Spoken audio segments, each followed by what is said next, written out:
Welcome, everyone, to the Kulanu Canada webinar featuring Dani Rotstein, producer, director, and narrator of the film Xueta Island, A Hidden History. I want to just make a few remarks that I wouldn't normally have had to consider in a webinar, but I think many people are very much preoccupied with the news cycle of what's going on in Israel. So while we had over 200 people registered, I can see that the attendance is much less, but I totally understand that. And I will remind everybody that this is being recorded and it will be made available to everyone who has registered and others beyond who've asked about this program. I want to thank the co-sponsors for tonight's program, the Canadian Institute for Jewish Research, BINA, CAF, which is the Canadian Anti-Semitism Education Foundation, and the Ludger Center Congregation. I also want to make a slight connection between this film and what is going on and say something about why we chose to go ahead with the film when so many events have been canceled. I noticed even in Toronto, where I am, this week, 2 large Jewish social functions have been canceled. We've decided to go ahead because we as Jews are very resilient and we have to pay attention to communities everywhere and acknowledge our resilience and those things that we do celebrate. And the story about the Xueta Island is an important one of discovery and ultimately recognition and celebration. But also it has connections to our long history of anti-Semitism and Jew hatred, beginning with the Inquisition. So there is a connection with what is going on today, and we want to acknowledge that as well. I'm Andrea Spindle. I'm the president of Kulanu Canada, which is a small charitable organization. We exist to assist emerging and re-emerging Jewish communities in what I call far-flung and isolated places, those communities which wish to connect with the mainstream Jewish world and to learn more about our faith, our practices, about Judaism in order to educate their children in Jewish life, in Jewish history, customs, beliefs, etc. And to also acknowledge the ancient Jewish communities as well as recent communities of choice. Some of these communities may have been considered at one time lost tribes. All the stories of the many Kulanu affiliated communities are unique. Some of the returning Jews are people who discovered that their families were impacted by the Inquisition and were forcibly converted.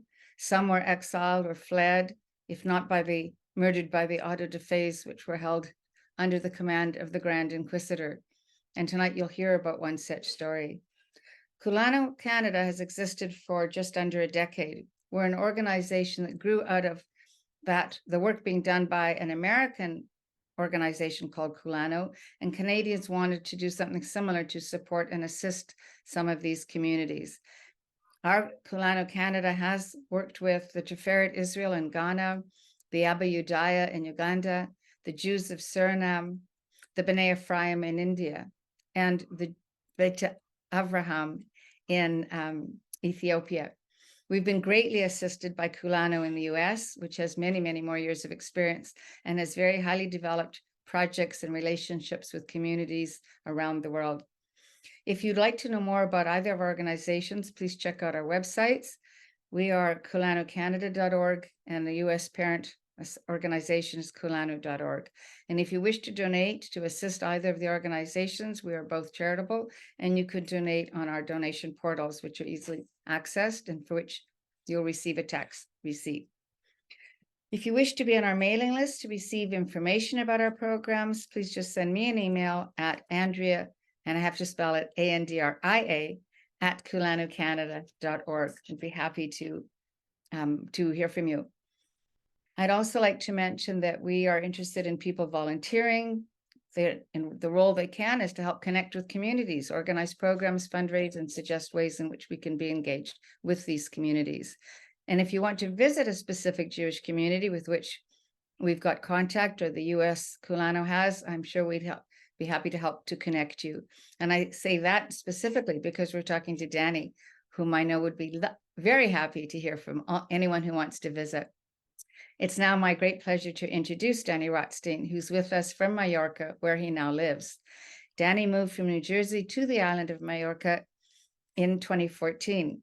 And there he learned of the, I think, interesting idea, taboo history of the conversos of the island. In 2018, he founded Kulanu Majorca and has run over 50 successful events promoting diversity and inclusion in the small but growing Jewish community. During COVID, he broadened the scope and now connects Jewish and non-Jewish guides all over the world with communities that are seeking quality virtual programming. His company's mission is to offer an interactive learning experience that engages anyone interested in culture and history. In 2019, Dani produced and co-directed the documentary film Xueta Island, which has been making its way through many international film festivals. He's an alumni of various leadership and educational programs, and I think you'll learn a great deal from him this evening. And I hope that many of you had a chance to see the film about the community and that some of you will visit Majorca. Please, if you have a question, put it in the Q&A box, not the chat, but please, when you make a comment in the chat, tell us where you are. If you have any personal connection with the story, please let us know. We'll be very happy to hear from you. Welcome, Dani. Well, thank you so much for that really kind intro, and also just for inviting me, Andrea. This is like a bit of our dream come true. You know, you make a film and you hope that people can see it, and I guess the silver lining of being in this virtual world that we live in, you know, we get to bring people from their homes to share this film from across seas. So I also want to say a big thank you to Jacob Steinberg, who also was instrumental in our sharing of this film, and really big huge fan of all of the work that Kulanu Canada is doing. And yeah, I'm really excited to share you know, a little behind the scenes of how this film came to be, a little bit about myself, how I came to be in Majorca. But before doing any of that, as you mentioned earlier, Andrea, you know, it's impossible to not speak of the horrors that have happened, you know, coming up on 2 weeks ago in Israel. And I think it's important for me to share with all of the viewership here that we actually have a family member. Her name is Alma Abraham, who is from Nahal Oz and has been taken hostage by the Hamas terrorists. And so I would like to share a video of my cousin Uri speaking about his mother, and yeah, dedicate this this screening and this learning experience to her and her direct family. So I hope that this new video sharing video thing will work, and I think it will. So just letting you know, it is with subtitles. It is in Hebrew. So for those who understand Hebrew, you're in luck. For those who don't, please take a good look at the subtitles. Okay, great. אמא שלי אישה מאוד מאוד יפה, היא תמיד הייתה כזאת. גם יפה מבחוץ וגם יפה מבפנים. יש בה איזו תמימות של מי שהקים את הארץ הזאת, בטח של הקיבוצניקים שם. מתעורר ב7:30 להזקה ויירוטים.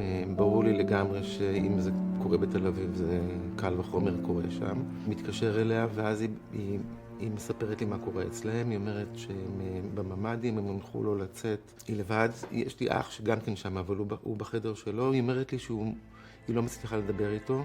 היא מספרת לי שיש חדירה בשדרות. לוקח לי זמן להבין שהיא אומרת לי, יש גם פה. השעות נוקפות ונוקפות, וזה עוד שעה, עוד שעתיים ושלוש. וככה זה נמשך במשך 10-11 שעות. בשלב מסוים כותב לאח שלי, וכן יש תקשורת איתו. 2 חיילים מלווים אותו לבית של אמא שלי, הוא מוצא בית פרוץ, הפוך. הממד פתוח, במיטה שלה הפוכה, ואמא שלי איננה.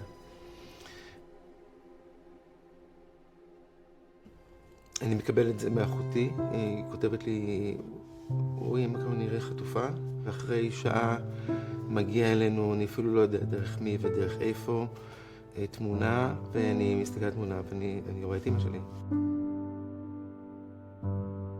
אמא שלי, בת 84, מושבת על אופנוע, אישה בתמונה שאני לא מכיר לפניה. אני רואה 2 חמושים, הפנים שלה מופנות קצת אחורה, זה ברור לי לגמרי שזה אמא שלי, זה חד משמעית.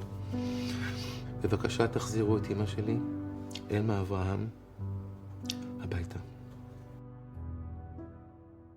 So that was a video that was just made.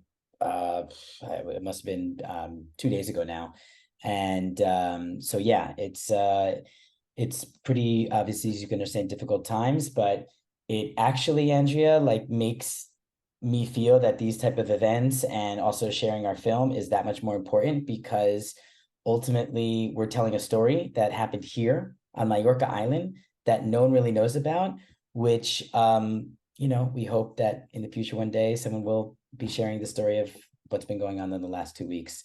And say the film about your, I guess she's your aunt or cousin, yeah, is breaking. and I'm sure that it's touched everybody. Thank you for sharing it, Dani. oh, thank you for allowing me the space and opportunity to share that. And so now I do want to, you know, switch gears, where out of darkness comes light, and remind the viewers that are here today that, you know, our film, for those who have seen it, actually is a story of hope and survival. Not to give too many spoilers away, and I'll talk a little bit about the film for those who haven't seen it yet. It's a story about a group of people who, you know, were Jewish, then had been converted, and were secretly practicing Judaism for centuries, for about 250 years, I would say, in Majorca Island under the Inquisition. And then their descendants, who were ostensibly, how do you say that? Like showingly Catholic, because everyone knew who they were. And all of these people had been treated basically like second-class citizens. And now some of them are returning back to Judaism. And if that is not some kind of inspiring story, then I don't know what is. I mean, a place that tried to eradicate and extinguish Jewish life, Jewish culture, Jewish religion, only to have it come back with such passion by the very same people who are descendants of them. To me, it shows everything that the Jewish spirit cannot be extinguished, cannot be, the Jewish flame cannot be, you know, taken out. And it gives me hope when I share this story with everyone. And if I'm being selfish right now, it's we all need help, but certainly for myself. So I would love to show like a music video. It's just a quick clip that shows images of the film. So for those who had seen it 3 days ago, would be reminded of it. Those who haven't seen it will get a taste of it. And we're really excited to share that the music you're going to listen to, we actually made all of this original music. And I just want to also say, you know, I'm definitely thinking of our two co-creators of the film, Felipe Wolokita, who's originally from Brazil, also with a mother with Jewish background, but who was not raised Jewish, now living in Israel. So we're thinking of him and his family. We just got the news that he's waiting for baby number 2. So that's very exciting. And Ofer Lazowicki, who is originally born and raised in Catalonia, also lived in Israel for a little bit, and now he's back in Barcelona. So the three of us were the creators of this film, and Sergi Sayez and Lucho Steiner were the two composers to this song. And we hope you enjoy this little clip.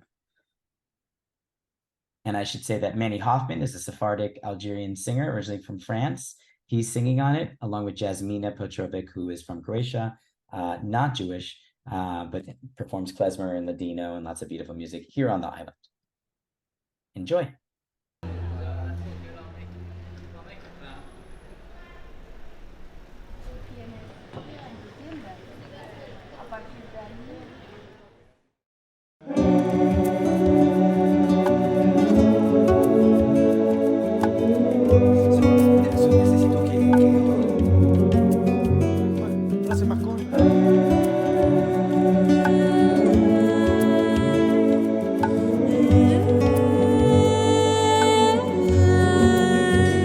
Keep on trying, keep on believing, I keep on hoping all my life, I keep on trying.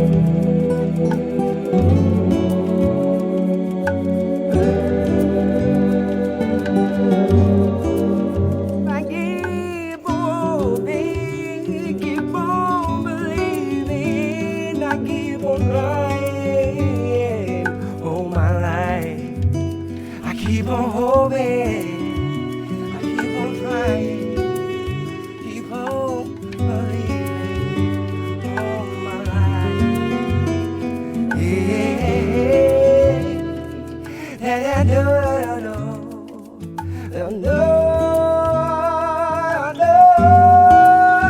I keep on hoping.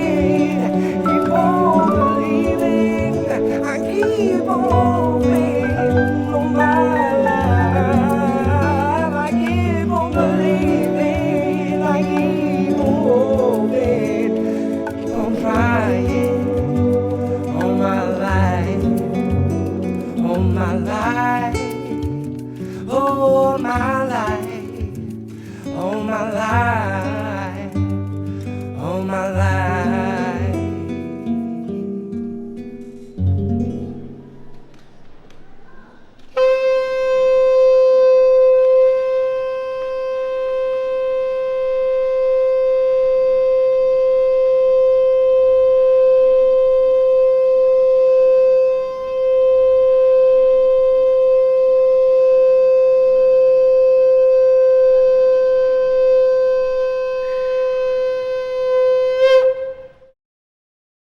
All my life. What do you think? Yeah, nice. Yeah? Good, good. We can do another. What'd you think, Andrea? Beautiful. Oh. You know what I thought of is that it's like a collage of faces. It was so beautiful. I could just it's radiating. Beautiful.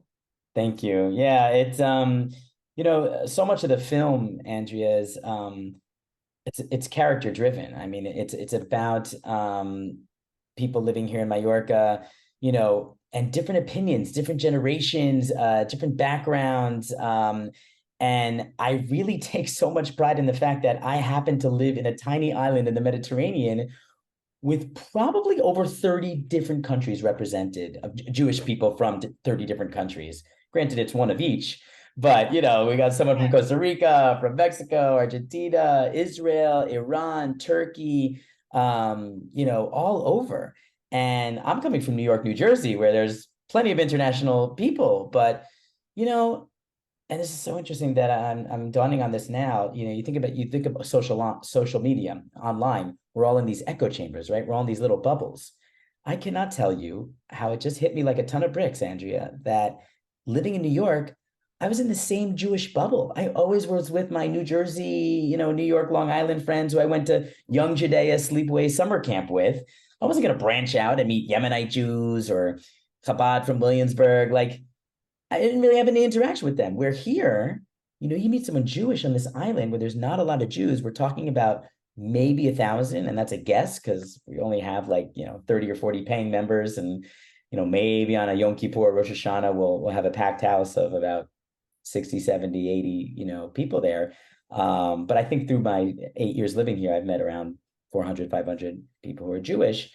It's like a luxury. You meet someone who's Jewish, you're like, oh, no way, And so we kind of have come together, with all of our different backgrounds, Sephardic, Ashkenazi, Reform, secular, even the Israelis, you say the word synagogue, they turn and run the other way, they're like, what? No. Right. And it's fascinating that in addition to all these Jews from all these different countries who happen to find themselves in Majorca, that there's a group of people here who are from this island, have always from this island, have been treated like they've been Jews for hundreds of years, right? No one wanted to marry them, to the fact that they've been marrying within the same 15 families till as late as the 1930s, 1940s. There's still people who I meet with two Xueta last names. Like in Spain, you keep both your mother and your father's last name, right? So, our son is Oren Rotstein, that's the dad's name. Sainz Rosas, that's my wife's name. And so there are people here who are, Laura Miro Bonin, who's one of the women in our film, the young historian.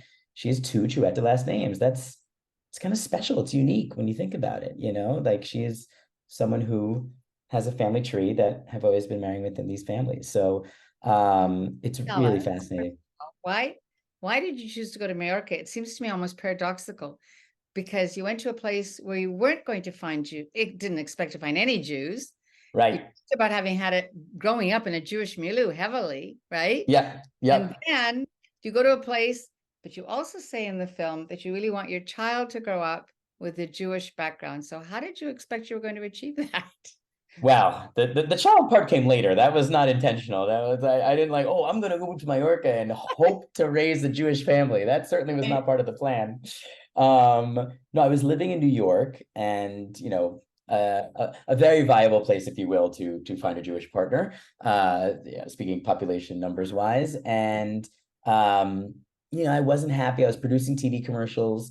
I was dating the New York scene, but I felt personally I needed a change. So I had actually lived in Spain when I was in college. I went to Wesleyan University. It's in Connecticut. And And so I studied in Madrid for a year. And that's when I fell in love with Spain, the food, the wine, the fiesta, the siesta, all the estas. And it was quite, I don't know, I connected to it very much, the culture. And I fell in love with Sephardic history and Inquisition. And it really just was like, became a topic of interest for me.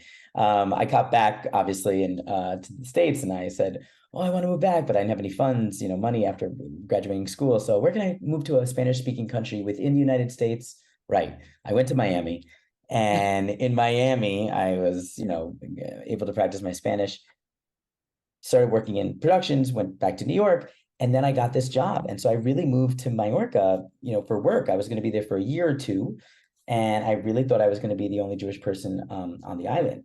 And then I got there, and at work one day, it came up that my father's from Netanya, Israel, originally, and my mother's from Westchester, New York. She's the daughter of, my grandparents who were born in Germany and escaped the Nazis. Actually, there's a crazy coming circle like that as well, Andrea, because my grandmother was hiding in France for 7 years and left out of Marseille. My grandfather left quite late, 1941, from Germany, and actually got on a boat out of Barcelona. Wow. So when I moved to Majorca, I was at a friend's, party, a social party, as a surprise party, 3 weeks after I moved to Majorca. And that's where I met Carla, who's from Barcelona. And when I met her, she's not Jewish. She has since converted. And we have our son, Oren, who you see in the film. And when I told my grandparents that I'd met someone and that she was from Barcelona, my grandfather, oh, Barcelona, that's my most favorite city in the world. And you hear my grandmother in the background going, Harry, what are you talking about? You were there for 2 hours, this like typical bickering. So that's a little bit of who I am, like, my context to this story. And when I moved to Majorca, speaking at work one day, my friend said, oh, you're Jewish, you should go to the synagogue. And I was like, ooh, a synagogue ruins site. I want to go on the archaeological dig. And yeah, I'd love to see a medieval synagogue. And he's like, no, it's functioning. You go on Friday nights. So there was nothing online. Remember, 2014, not that long ago. No Facebook, no website, none of that, which is odd. Usually you can always Google and find a synagogue near you. I found out that it's in like a trendy neighborhood, not too far from the city center, sandwiched in between, the Molly Malone's Irish bar and the Chinese healthy massage parlor, which I always think is quite funny. And I go in, and there's no security, no one at the door like there is in the States, welcoming you or asking who you know. And basically it changed my life. I walked in, and there was a mechitza, a divider between men and women. It's a synagogue from 1987, started by British expats, not by local Xueta people or Majorcan people. And no rabbi, no chazan, just a volunteer leading Friday night prayer. And he says, we have to skip the Kaddish because we don't have a minyan. And I counted 14 men in the men's section. And I thought to myself, it's an Orthodox shul. And I thought to myself, I'm pretty sure the number is 10. It doesn't change by country. It's a global thing, the whole 10 number. And I said to the guy next to me, why are we skipping? There's a minyan, there's 14 men here. And he said to me, oh, that's because some of these men are not Jewish, they're Xueta. And that was the first time I heard of this term Xueta. And I've heard of the term Marano. Many people are familiar with Marano, which is actually a word we shouldn't be using. It should be converso. Marano. B'nai Anusim or Anusim, exactly, in the Hebrew. And Marano comes from pig. It's like calling someone you filthy animal, you dirty swine. I'll never forget the first time we adopted our dog, Taco, and are walking around our neighborhood. He starts eating something gross on the ground. And my wife, who's from Spain, goes, hey, you cochinillo, you little piggy, you Marano. And she called him a Marano. And I thought, does my dog have secret Jewish roots? What's going on here? Because I learned about Maranos in Hebrew school in New Jersey. That's what we knew, right? So Xueta, and I could actually bring up the PowerPoint slide just to have people follow along a little bit. The word Xueta. In your movie, there's 2 possible sources for that word, not just one. Right. Do you want to speak? Exactly. Yeah. Sure. Yeah, I'm bringing up the PowerPoint now, so I will. I'll actually show a slide that goes along with it. So the Xuetas is actually spelled this way. It's with an X. And it's in the language of Mallorquin, which is a dialect of Catalan. I saw a question already about languages. And so, Spanish is very different from Catalan. Those are two separate languages.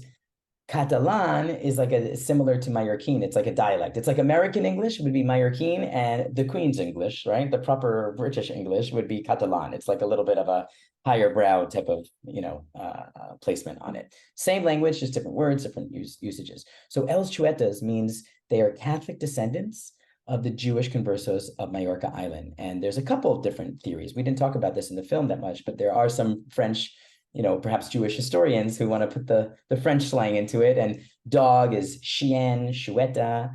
A female owl, dark, ominous bird is a chouette, no one wants to be called those things. So it definitely has a derogatory vibe to it. But I believe that, and many historians believe that it comes from the Catalan word, or Mallorquin word really, for bacon or pork is xuya. And because everyone knew who they were, they had 15 last names that were hanging in a convent for 400 years.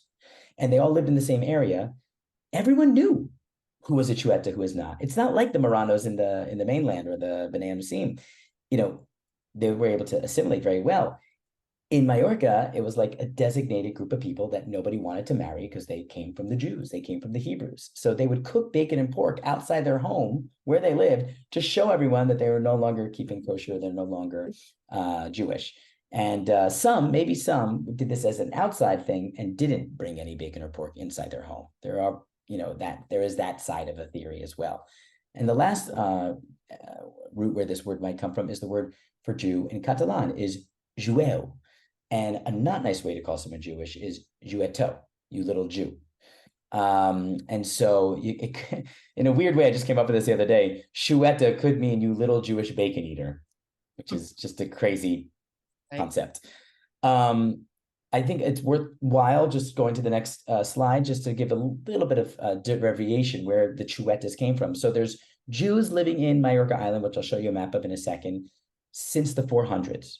Okay, we know for sure that Jews live in the Balearic Islands since 418, to be exact, from a letter from Bishop Severus talking about the Jewish community in Menorca, that he felt that they needed to convert to Christianity. That might be the first time we see actually Jewish people being tried to convert to Christianity. 418, Menorca, an island next to Majorca, talking about the Jewish community in Majorca as well. You have Jews through all of the different empires, Byzantine, Vandals, Visigoths, the Moors, the Moros were also, 300 years in the Balearic Islands.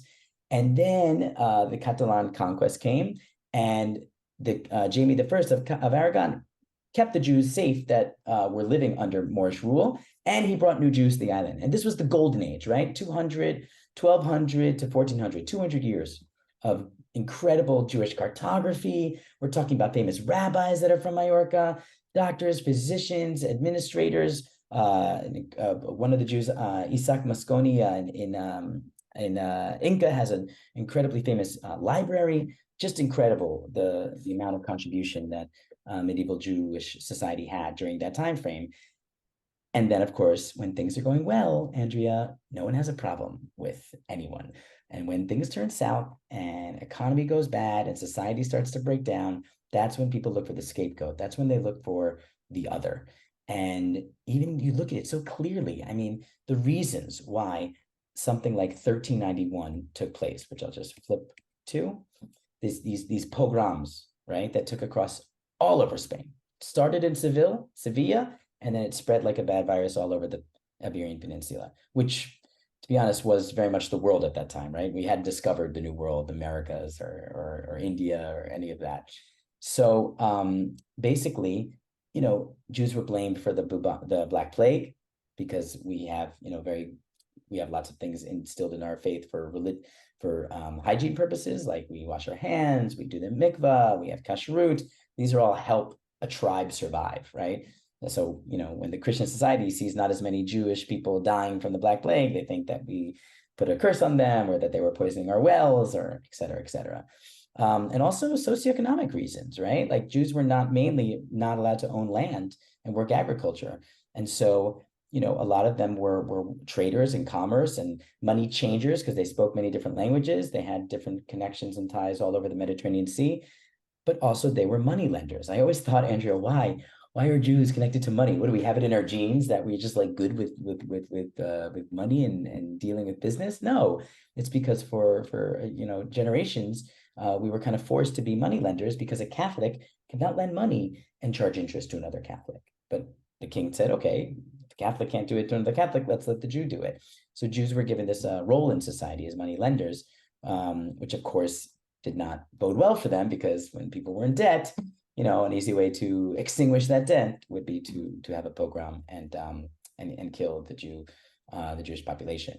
So these are all things that bring us to today in Majorca, right?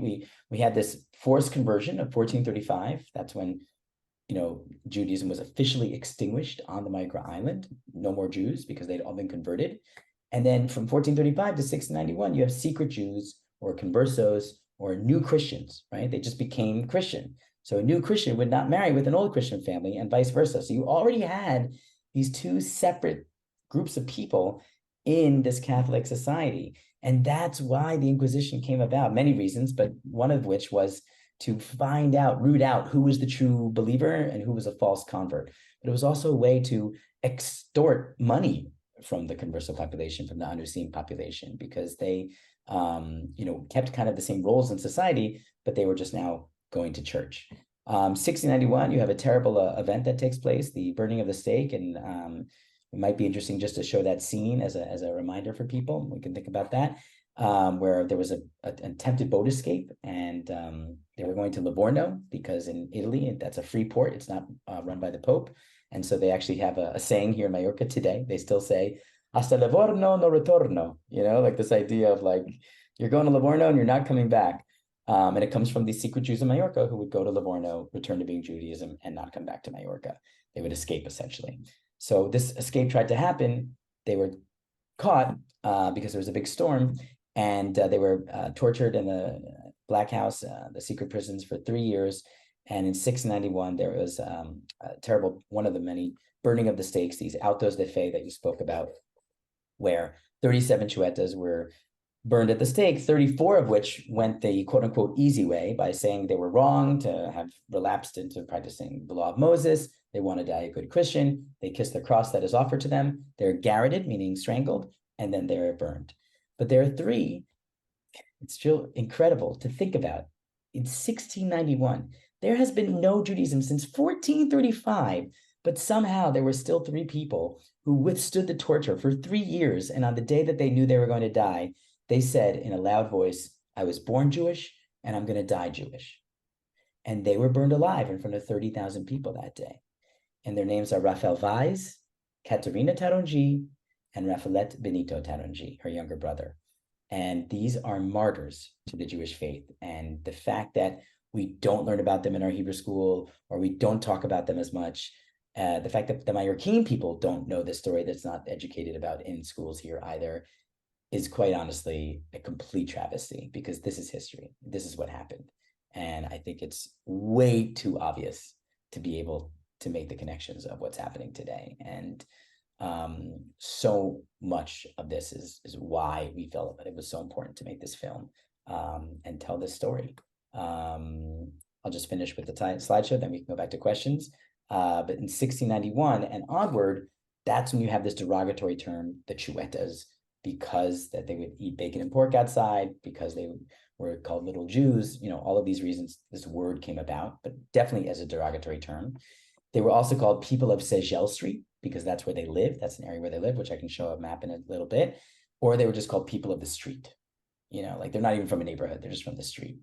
So this is, a little bit of the background of how we get to this group of people Dani, called just Xuetas. before you get to the maps, you've got this date that struck me when I watched the film the second or third time, 1691. It was the murders you're talking about were well documented. And Very. And you showed the book published Yes. in 1991, and I'm curious to how you got a version from 1755. But can you talk about this excessive documentation? Well, this is part of the Inquisition, not too different from the Nazis, as well. There are actual records of people, getting tortured. Like they have scribes, writing down the screaming of people. And in particular, we have this book called The Triumphant Faith, written by a Jesuit priest It's almost like I don't want to say his name. He's like a Hitler in my opinion. The book is like Mein Kampf. I actually make that analogy in the movie. It says the names of each one of these people who had been terribly burned at the stake in disgusting, gory, awful detail. And this book gets published at first in 1691, and the people who buy it up the most are the Xuetas. They bought up all the copies so it wouldn't go out to the masses. It almost was like preventing fake news today. It's incredible to see the correlation. And then another, thank you, another a publication comes out in 1755. And I will bring up that slide really quickly because that is when they took down the San Benitos. Okay, so the San Benitos are the sackcloths with the big red X on it, would have fires and demons and whatnot being drawn on it. It actually, I imagine it to be like a work of art, but awful. And it had the names of the people that were being condemned. And before they were going to get killed, they took off the San Benito, they burned the victims, and then they hung them up in a convent. And so in 1755, they'd been up there for years, and with candles, no electricity back then, it was getting hard to read them, to read the names. So in 1755, they asked Madrid, the Inquisition there, to send them money so they could take them down, redesign all of them. 330 of them would have been, the names up there. But the story goes, the research that I've read is saying that there wasn't enough money to research, to renew all of them. So only 15 of them were reproduced. And those were the ones from 1645 and onward. Those are the victims from 1645 and onward. But before 1645, there were many more names. And there's another theory that says the higher end noble class families that names were up there, they bribed the church, to take their names off this bad list, this blacklist. And so really the 15 that are left were the ones that had this terrible, stigma of coming from the Jews, when reality, their last names, Andrea, here, like Salom, Salom, a last name here, very popular, Salom, Sabat, S-A-B-A-T, Abraham is my family member's name is Abraham, who was just kept taken hostage in Israel, and here we have people here in Majorca whose last name are Abraham, and they are not stigmatized. They are not considered, bad. There's no issue with marrying them. So much of this story, Andrea, points to how ridiculous hate and intolerance is, that it has no rhyme, no reason. There's, it's all just like passed down from generation, and it's like taught amongst families or in schools. And it's so much about education. Education is crucial to fight any form of hate and intolerance. And this is the map that I wanted to show you. You talk about the Xuetas and their awful predicament for centuries. Here's the church in green that they went to. This was called the Church of the Conversos. That's what it was known locally. This is where, everywhere in red, this is where the Xuetas would live. This map is from 1644, so just before the attempted escape and burnings of the stake. This is Palma, the city of Palma, with its wall around it. And this was the church that the Xuetas would go to. And people from all over the island would come and watch them go to church. Why? To make sure they're going to church, to make sure they're being, good Catholics, but also because the Xuetas would always try to prove how Catholic they were. They would pray so demonstratively and so dramatically, like a show, and people would come to watch. And then this fascinating building right here, this purplish dark building, is called La Casa Negra, the Black House. You've heard of Casablanca, the White House? This is the Casa Negra. And I'm told it actually was a black building, very austere, very scary, terrifying. And I'm told that it was the most beautiful palace of the Inquisition in all of Spain, but no one wanted to go inside it to see how beautiful it was, because if you were going inside, it meant that you were going to have some pretty awful times. And this Inquisition was there from the late 1400s to mid 1800s. It's just incredible how long this terrible stain on Spain's history, lasted. And I just think it's interesting to look at where they were placed. They were in between the Catholic Church and the Inquisition. This is where they lived. So whenever the coffers of the Inquisition were getting low and they needed more funds, they would just go into the Xueta ghetto and someone would accuse someone of lighting candles on a Friday night, and they would bring them. You're always guilty until proven innocent. It's the other way around back then. And you would get tortured, and you would say whatever you had to say, because who can withstand the awful torture that they did then? And you would end up, what's it called? Saying the names of your family members, and that's really the part of the tragedy that happened. And so the Xueta people are direct descendants of these crypto Jews. This is what I'm talking about. And here are the names of the 15 Xueta names. And in fact, I think I can play the singing of the names while you're looking at these names. I think that could be pretty impactful.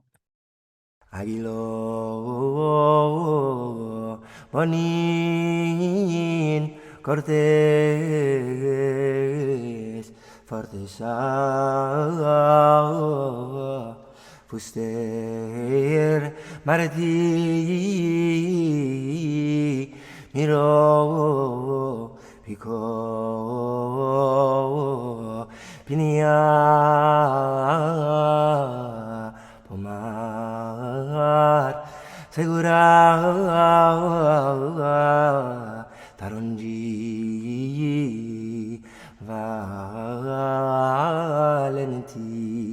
Valeriola Vais.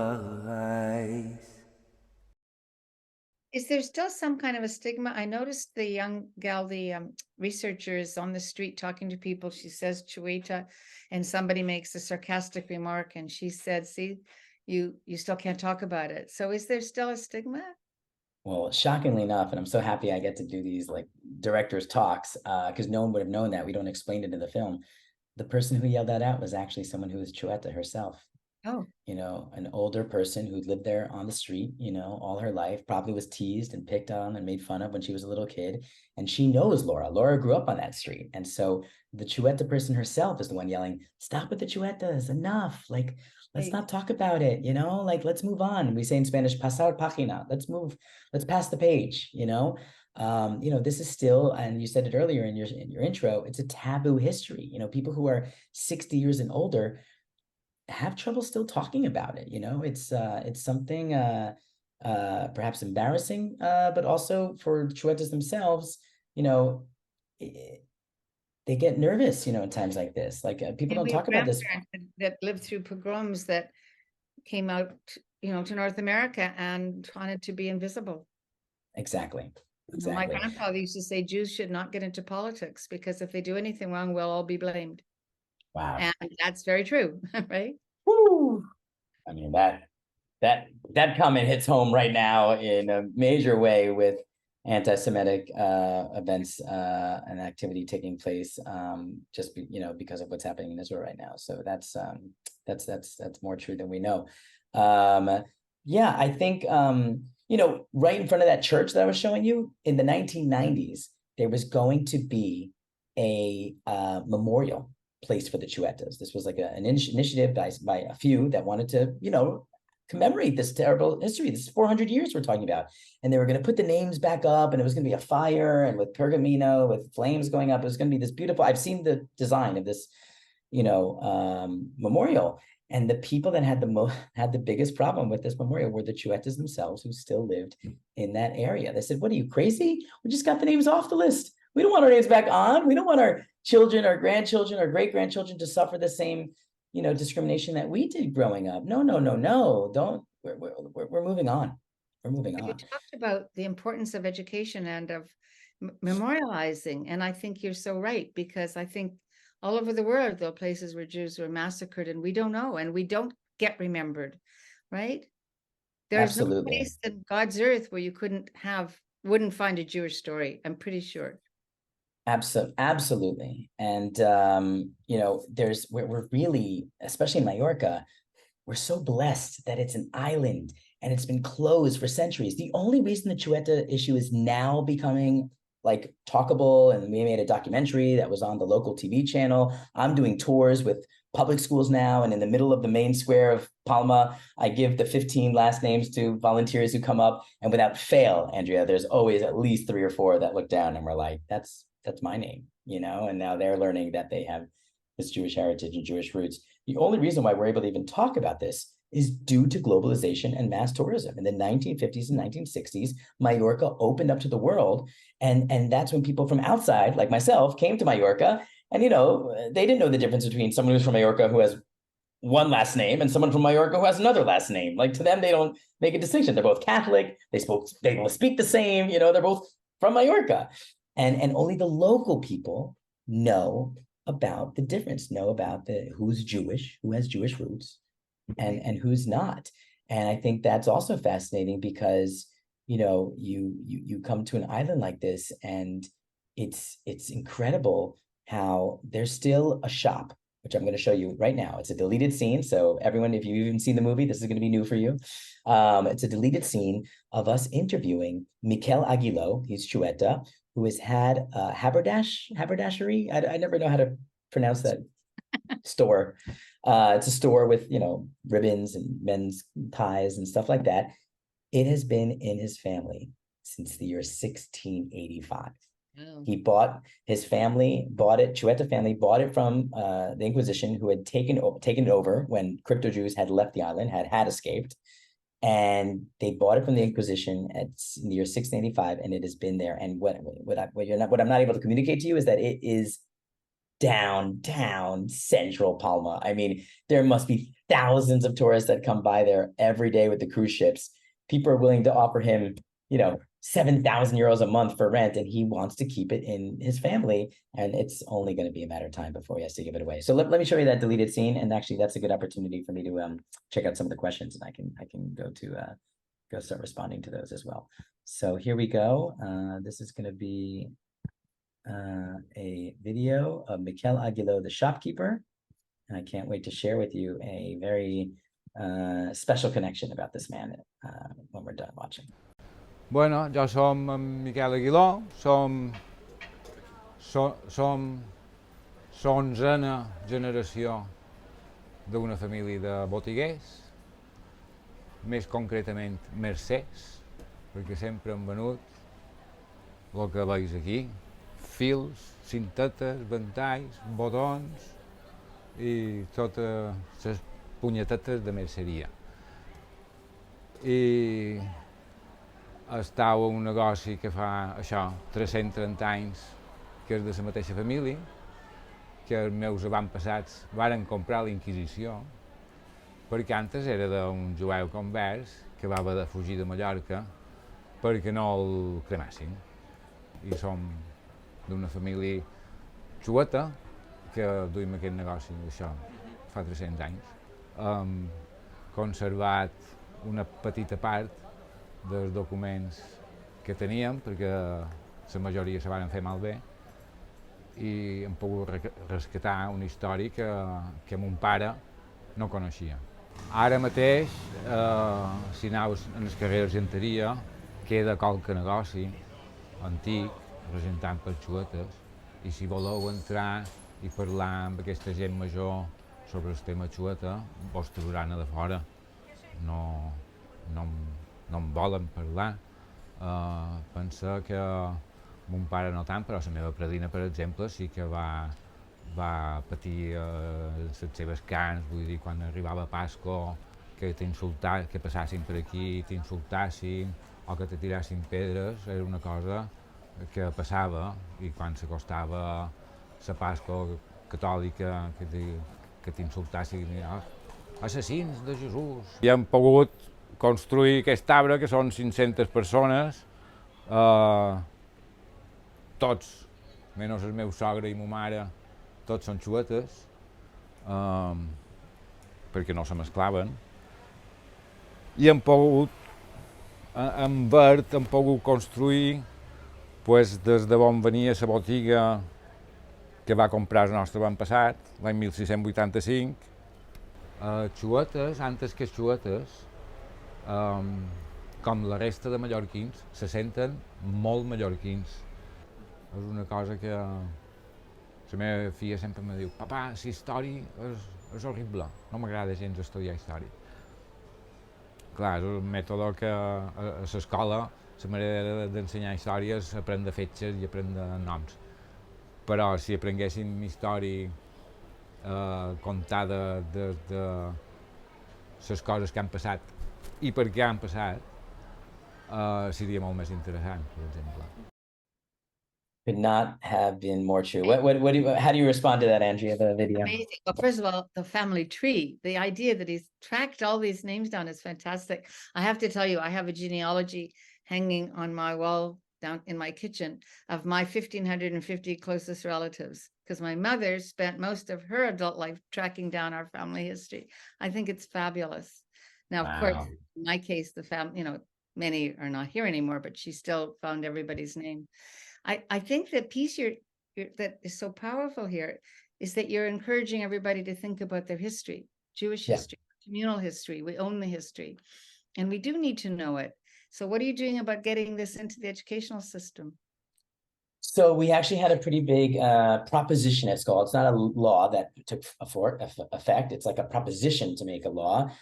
Maybe just a month ago that the Parliament of the Balearic Islands said that they're recognizing the tragedy, persecution done to the Xuetas through the years, and recognizing the positive impact and contributions that Xuetas have had through the years as well. And so there's a number of stipulations, and one of them is to include the Xueta history in the curriculum. So I'm hoping that our film might be one of those, that can be incorporated.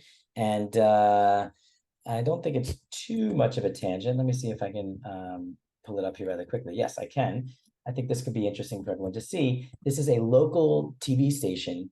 We have English subtitles on it, who came to see Limud Majorca, which is the organization my wife and I started, a nonprofit dedicated to celebrating Jewish diversity and sharing Jewish culture and history and traditions, basically, with anyone and everyone who wants to.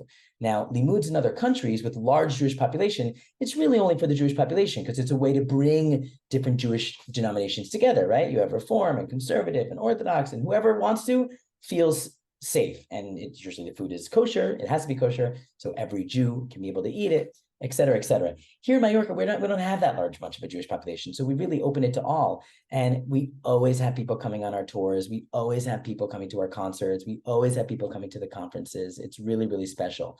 And one of the initiatives that Limud took was to talk to the Department of Education. And we have an agreement with them to go into public schools and teach about Holocaust education, and also do tours of the Jewish Quarter and teach about the Xueta history. So this is a short little video. I think you'll appreciate. While you do that, I want to say something Sure. that is so important to underline, and the contributions, because we cannot teach Jewish history as simply that of victims. Absolutely. Right? We're victims forever, but we're not. And the contributions over thousands of years are really important. So I'm really happy to hear you're doing that. 120%. So yeah, this is a short video of us. Aquest grup d'adolescents escolten atentament dos nord-americans residents a Mallorca que avui han anat a la seva classe. Són descendents de jueus víctimes del nazisme. ¿Esto dónde los incineraban? ¿Metían una persona por una en cada horno o metían un montón en cada...?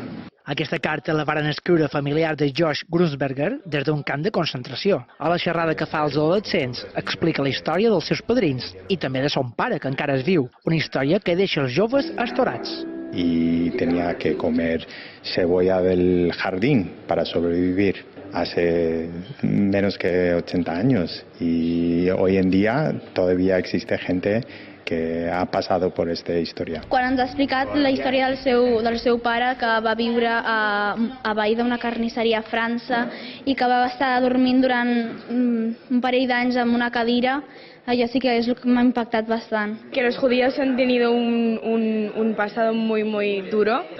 Per a Dani, l'odissea dels seus padrins per arribar als Estats Units fugint del nazisme l'inspira per influir en les noves generacions. Los chavales pueden leer muchas cosas, pueden ver muchas películas, pero si no tienes una persona enfrente de ellos hablando de su historia familiar, creo que a veces es difícil para conectar. La iniciativa de les xerrades a escoles va néixer quan, a una altra escola, uns al·lots es van fer una selfie en reminiscències nazis.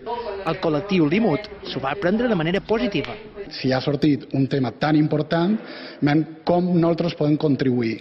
Just a 100 metres de la seva escola varen morir dues víctimes de l'Holocaust nazi. Una colònia alemana jueva important es va refugiar a Silla i tota aquesta colònia alemana va ser expulsada pel govern d'en Franco amb una notificació administrativa dient que ells eren indeseables per a la Nova Espanya. Quan no tenen papers, no tenen passaport, pues, n'hi ha que intenten fugir i acaben a camps de concentració, però en el cas dels Heinemann, que vivien aquí a la plaça del Terreno, pues, se van suïcidar, és a dir, estan xerrant de víctimes directes de l'Holocaust en els nostres carrers. No? Les mans aixecades, curioses preguntes, meditar reflexions i conclusions clares per part d'uns adolescents que tenen clar cap on mirar.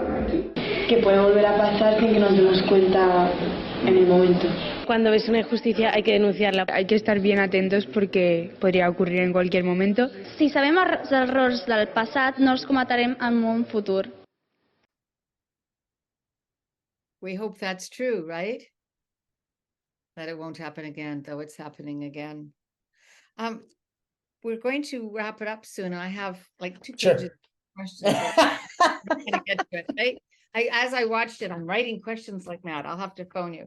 What was the hardest part about making the documentary? I got the feeling that most of the people that you interviewed were wanted you to make the film, but then I'm wondering if there are people who didn't want you to make it, or people that wouldn't participate.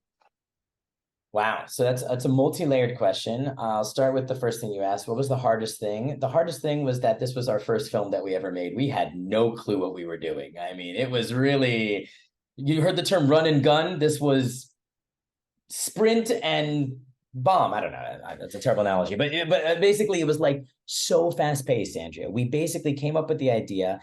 Within 2 months, we had done crowdfunding to raise a very minimal budget to make it on a shoestring budget. And it was 3 of us. I mean, it was Ofer, Felipe, and myself. And then we had an extra camera to help out. We had a drone person. We had the band, not band, but the music people to help out. And an animator. You have an animator too. And we had an editor, an animator, exactly. And oh boy, it's 2 a.m. in the morning, and you're getting to see this guy. Hi, Oren. This is Oren, everybody. Yes. Yes, hold on 1 second. I know what I'll do. I will show a quick video while I just tend to this. I'll be right back just to finish. I will show this really quick video, which to me actually wraps up the film, and I'll come back to your question, Andrea. This is Jacqueline Tobias, who is a French-Jewish woman who has been living here for a while, and she's an incredible story to tell, and this is another deleted scene, but I think you'll like this very much, and I'll be right back. Sobre el año 87, creo, salió a doble página que decían que iban a abrir una asociación cultural entre Baleares e Israel. Les contacté y en unos meses me convertí en la presidenta de esta nueva asociación que se llama Instituto de Relaciones Culturales Baleares-Israel, y me convertí en su presidenta en septiembre del 87, y desde aquel entonces pues lo soy. No sé si porque tanto lo hago bien o porque nadie quiere asumir y hacer el trabajo, porque la verdad que prácticamente tienes que hacerlo todo sola. Hay que pensar que los chuetas siempre han tenido más marginado, mala etiqueta, hasta incluso mi suegra dijo, menos mal que es judía y que no es chueta. Sí, yo no me sentí ofendida y pienso que nadie debe de pensar, porque es una señora que nació a principios del siglo XX y era un producto de su época y de su educación y de lo que hay aquí. Yo creo que ha pasado un poquito esto, porque yo creo que a jóvenes de edad de la universidad tú les pides, ¿sabes algo de los chuetas? Te dirá, ¿de qué? Creo que ya ha pasado. Y en cierto sentido es un poco, da pena un poquito, porque ellos tenían sus raíces, su historia, su particularidad, y no creo que se debe de perder esto. De chueta realmente poco volvieron a sus raíces. Miguel, como tú sabes, su esposa, que no es chueta pero que es mallorquina, Pinja, Chisca, y creo que los demás no eran españoles, que no eran ni chueta ni siquiera mallorquín. En el 91 estuvimos en casa del alcalde chueta, Aguiló. Entonces le pedimos, no estaría bien por el 92 hacer algo en recuerdo de los últimos autos de fe. Y él dijo, sí, estaría muy bien, pero esto lo tendrá que hacer un alcalde que no tenga mis apellidos, porque en aquel momento tenía algún escrito, Xueta, Xuetón, en las paredes del ayuntamiento. Y efectivamente el año siguiente, o cuando dejó su cargo fue otro, lo pedí. Presentamos un proyecto y duró hasta el año pasado, que no se hizo.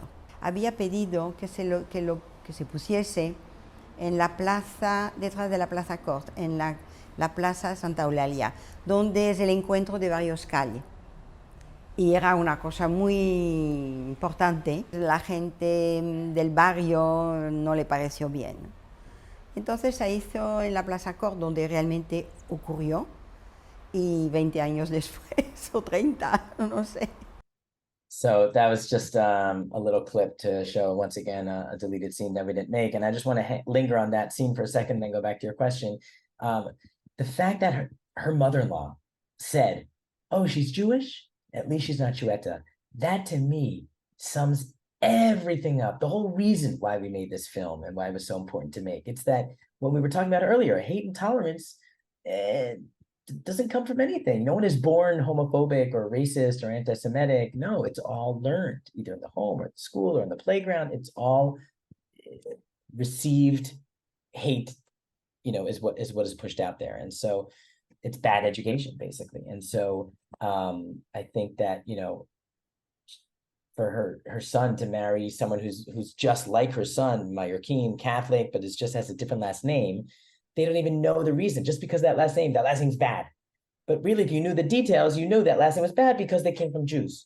So why would it be okay for her son to marry someone who's Jewish? So this is, again, the kind of irony of all of this and why we felt it important to make. And when you ask about who wanted to make the film and who didn't, no one really knows this, but we just won 1 year of being on the same board together.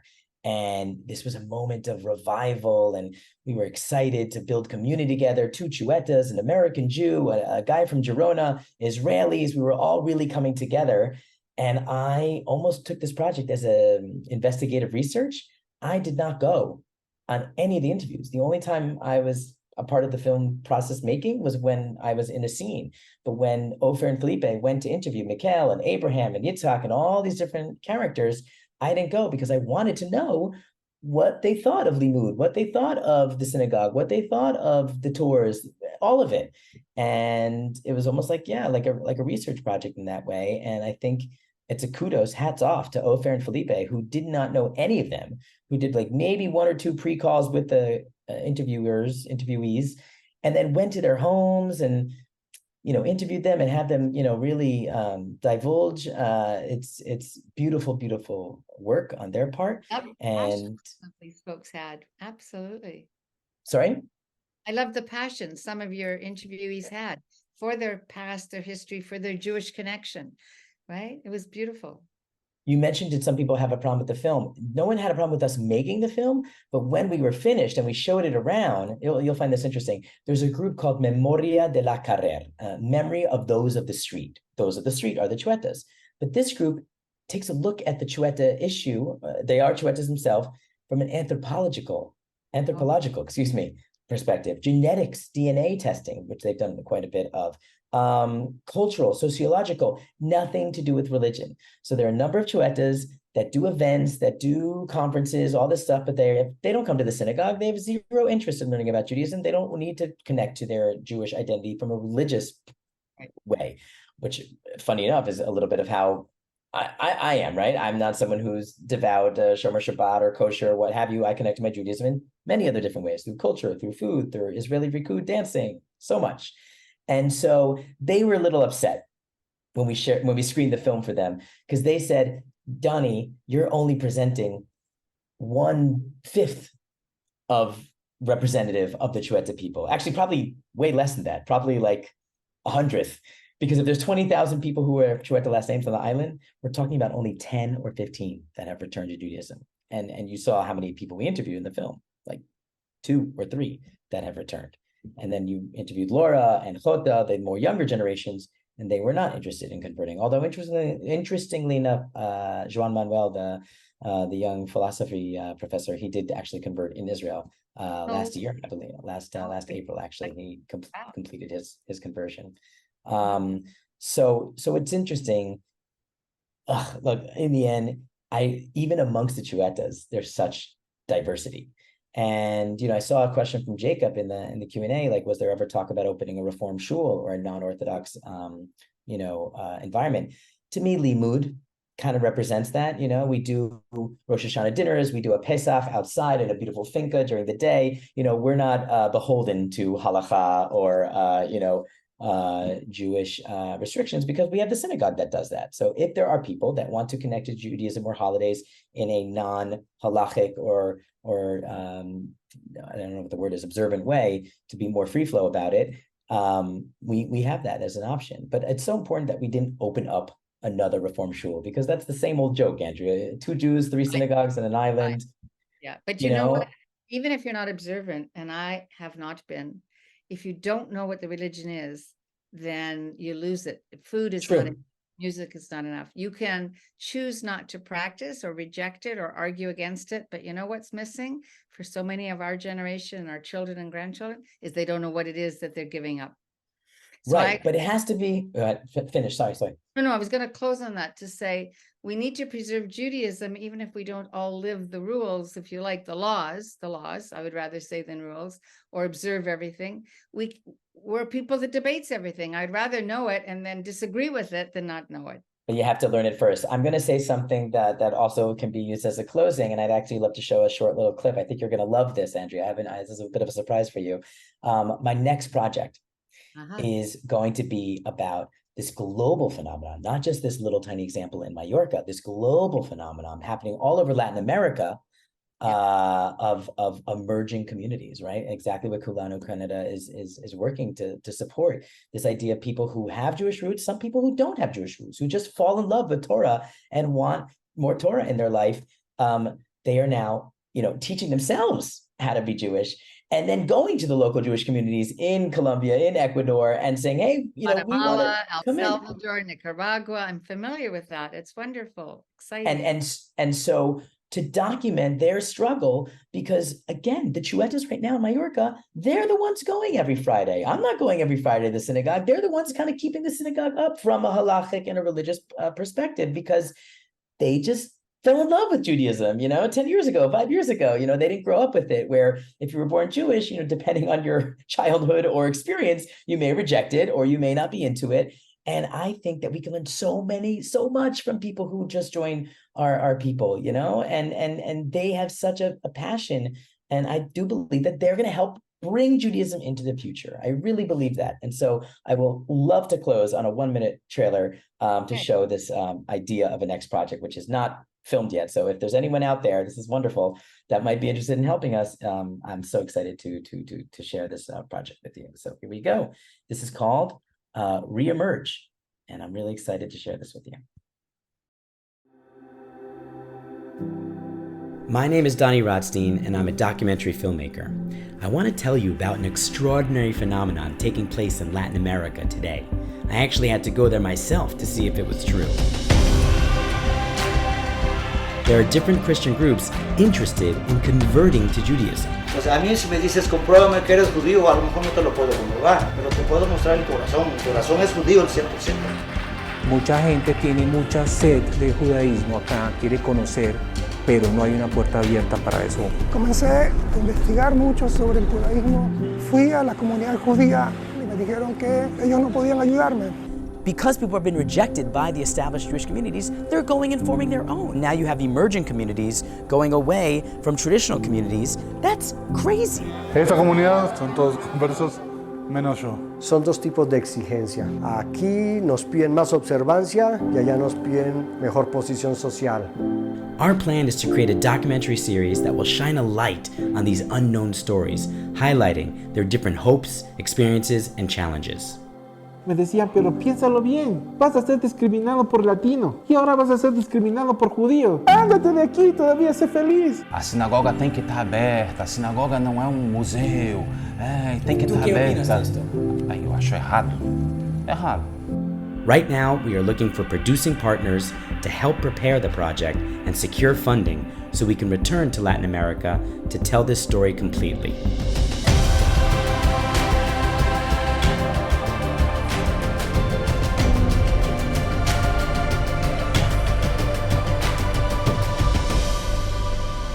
Una de las cosas que tenemos que luchar es para sacar la palabra emergente de las comunidades. Ya emergió.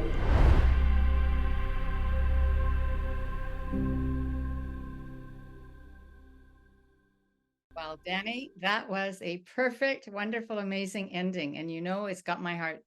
This is what Kulanu is about, folks. We want your support. We want you to help Dani and help these communities. And I'll remind you again to donate to KulanoCanada.org or Kulano.org, and you'll be doing a mitzvah. Dani, thank you for your mitzvah. It was wonderful. Very nice to spend time with you. And I look forward to welcoming you here and being in touch. And I'm sure we're going to continue collaborating and doing wonderful, wonderful things. Thank you for all the great work that you're doing. Thank Toda you. rabah. Jacob Steinberg, if you're still with us, thank you for the introduction. We appreciate it. Good night, everyone. Stay well. Laila tov. Laila tov. Be well, be safe.